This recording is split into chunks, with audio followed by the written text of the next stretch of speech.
There are so many times in our work in Photoshop that we need to be able to get an image into a JPEG format for use somewhere else.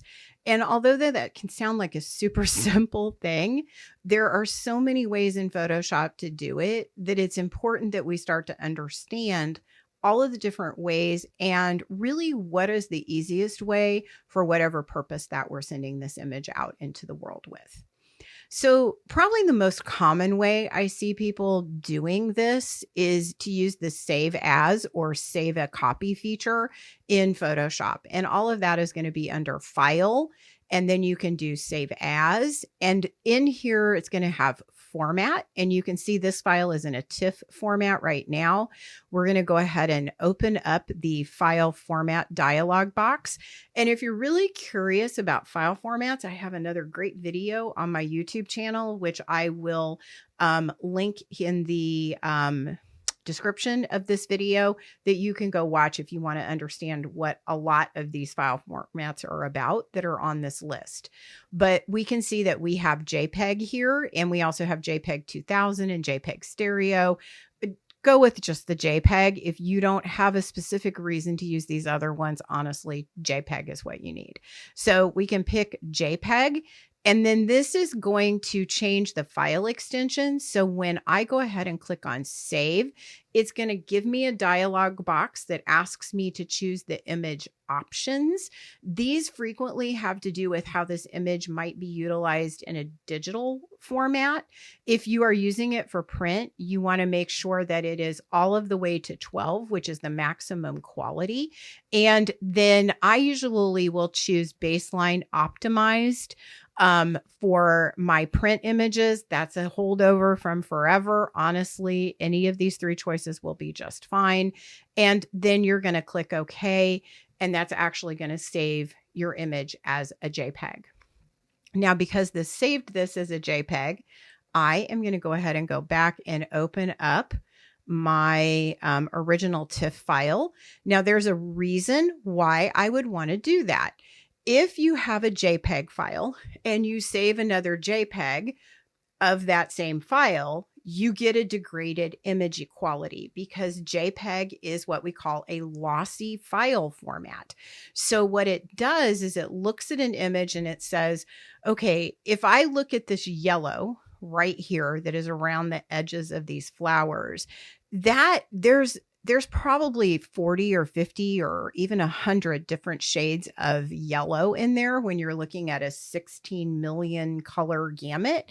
What if we were able to take that yellow and reduce it down to maybe 10 shades instead of several hundred?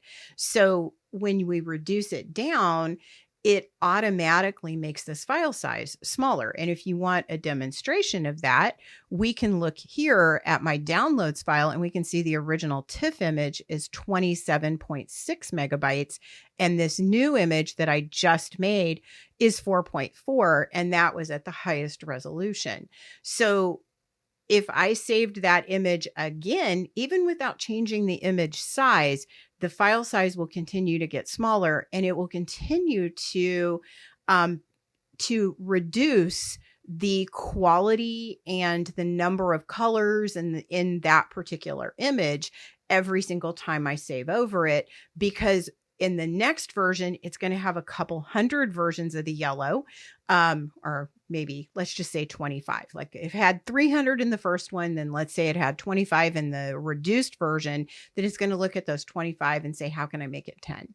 So just know every time you save over a JPEG, you are going to degrade that image quality. So that's not what we want to do here. I actually want to start with my TIFF file every single time that I make a JPEG. I don't want to go back to that JPEG and save over the top of it unless I have a purpose for that, or I'm not really attached to the quality of what it is going out. So in this case, I want to show you another way you can get to that same thing, and that is save as a copy. And in this case, it's just going to put the word copy into the file name, but it's basically the same dialog box here. And it's really the exact same procedure. So I'm going to cancel out of that. That's just another way to get to the same point. The third way is if you are publishing this image online, if it's going for a digital usage, the best way for you to prepare that image for the digital usage is to use the export as feature. And if you're going for a print image or the maximum quality of an image, I still like to use the save as or save as a copy. So that gives you two different use scenarios as to why you might pick one over the other. And in this case, let's say I'm going to send this image out to be on a website. And let's just say, for the sake of a demonstration, that the website designer told me she wants to use this as kind of a medium image with a 500 pixel on the long side. Actually, the image is fairly close to it's a squarer proportion. It's not exactly square, but it's a squarer proportion. But 500 on the long side would mean that it's 500 across these pixels on the top. And you can tell it's well over 3,400 as it sits in this TIFF file right now. Now, one way I could create that is I could go to image and I could go to image size and I could actually change the size there. But that's an extra step and I don't want to do that. So I can come down here to File and then export and export as. And this is going to open up a dialog box. Now, for those of you who have been using Photoshop for years, you're going to go, well, this looks a whole lot like that save for web feature that we used to have. And it actually is very close to that. That's still available. It's a legacy feature under that same dialog box. It's not going to let me pick it here, but I'll go back and show you where that's at if you still wanted to use it. But actually, I find this works really well. And the nice thing about this is it tells me how many megabytes the file is going to be at the end of the procedure.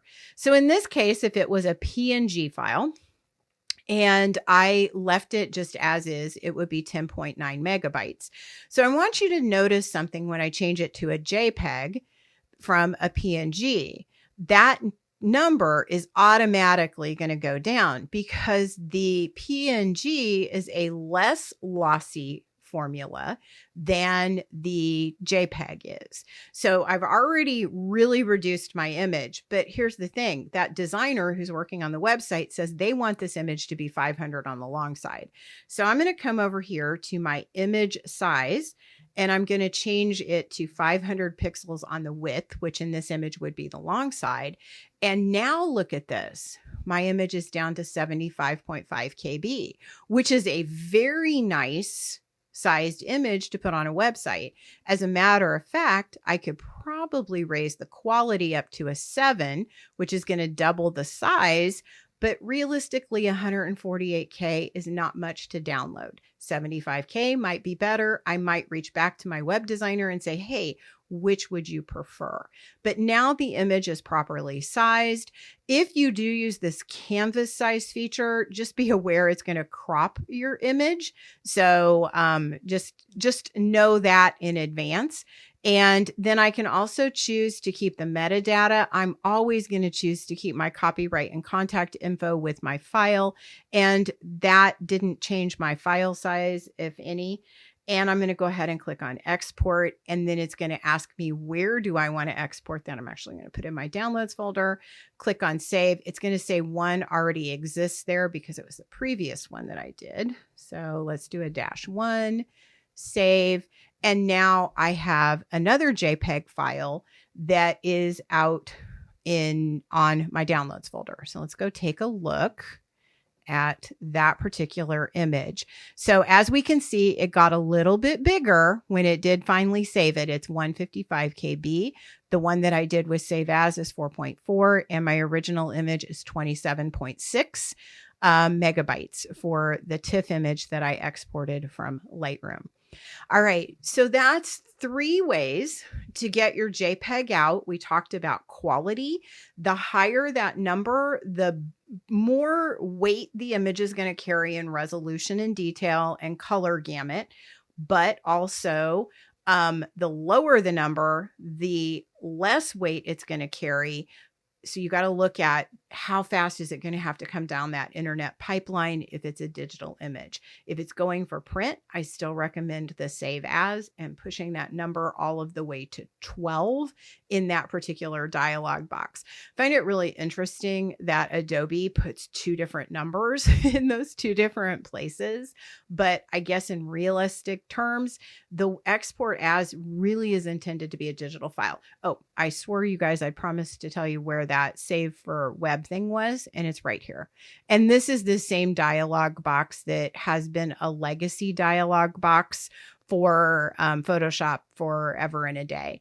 So, and you can see it actually has a GIF and then the different types of PNGs. So you can come here if you want to utilize that still. I would say at some point, this that feature is going to be finished and retired. So I would get adjusted. If you're using that, I would get adjusted to the new export as. It's really pretty handy.